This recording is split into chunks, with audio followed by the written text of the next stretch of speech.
നമസ്കാരം. Raf talk ക്രിക്കറ്റിലേക്ക് ഏവർക്കും സ്വാഗതം. സ്റ്റീഫൻ ഫ്ലെമിംഗ് ഇംഗ്ലണ്ടിൻ്റെ ടെസ്റ്റ് ടീമിൻ്റെ കോച്ചായി വന്നിട്ട് ആദ്യ മത്സരത്തിനുള്ള സ്ക്വാഡ് ഇപ്പോൾ അവർ പ്രഖ്യാപിച്ചിട്ടുണ്ട്.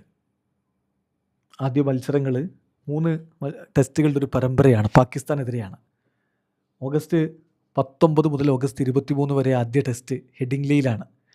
രണ്ടാം ടെസ്റ്റ് ഓഗസ്റ്റ് 27 മുതൽ ഓഗസ്റ്റ് 31 വരെ ലോർഡ്സിലാണ് നടക്കുക. മൂന്നാം ടെസ്റ്റ് സെപ്റ്റംബർ 9 മുതൽ 13 വരെ എജ്ബാസിലാണ് നടക്കുന്നത്. അപ്പോൾ ഈ ടെസ്റ്റ് മത്സരങ്ങൾക്കുള്ള സ്ക്വാഡാണ് ഇപ്പോൾ ഒഫീഷ്യലി പ്രഖ്യാപിച്ചിരിക്കുന്നത്. പാകിസ്ഥാനെ സംബന്ധിച്ചിടത്തോളം അവർ വെസ്റ്റ് ഇൻഡീസിൽ ഒരു ടൂറ് കഴിഞ്ഞാണ് ഇങ്ങോട്ടേക്ക് വരുന്നത്.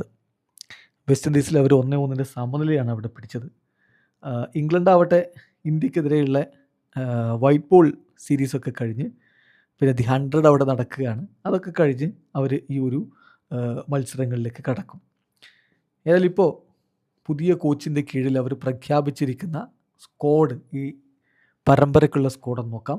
പുതുതായിട്ട് ക്യാപ്റ്റനായിട്ട് ജോ റൂട്ടിനെയാണ് വെച്ചിട്ടുള്ളത്. സോ ക്യാപ്റ്റൻ ജോ റൂട്ട്, കൂടെ ടീമിലുള്ള മറ്റ് താരങ്ങൾ Jofra Archer, Gus Atkinson, Shoaib Bashir, Harry Brook, Brydon Carse, Sam Cook, Jordan Cox, Ben Duckett, Matthew Fisher, Emilio Gay, Dan Lawrence, Ollie Pope, Ollie Robinson, Jamie Smith, Josh tongue.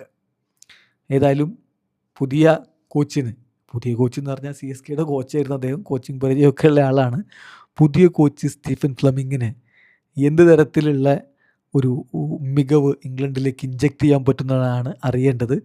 ഇപ്പോൾ batting കോച്ചായിട്ട് അദ്ദേഹം mic ഹസി എത്തിക്കാൻ വേണ്ടി ശ്രമിക്കുന്നു എന്നുള്ള വാർത്തകൾ കൂടി കേൾക്കുന്നുണ്ടല്ലോ. നമുക്കറിയാം മൈക്ക് ഹസി ഇവിടെ CSKയിൽ അദ്ദേഹത്തിൻ്റെ കൂടെ ഉണ്ടായിരുന്നു. വീഡിയോ അവസാനിക്കുന്നു. ക്രിക്കറ്റ് ലോകത്തെ കൂടുതൽ വിശേഷങ്ങളുമായി റാഫ് ടോക്സ് എത്താം.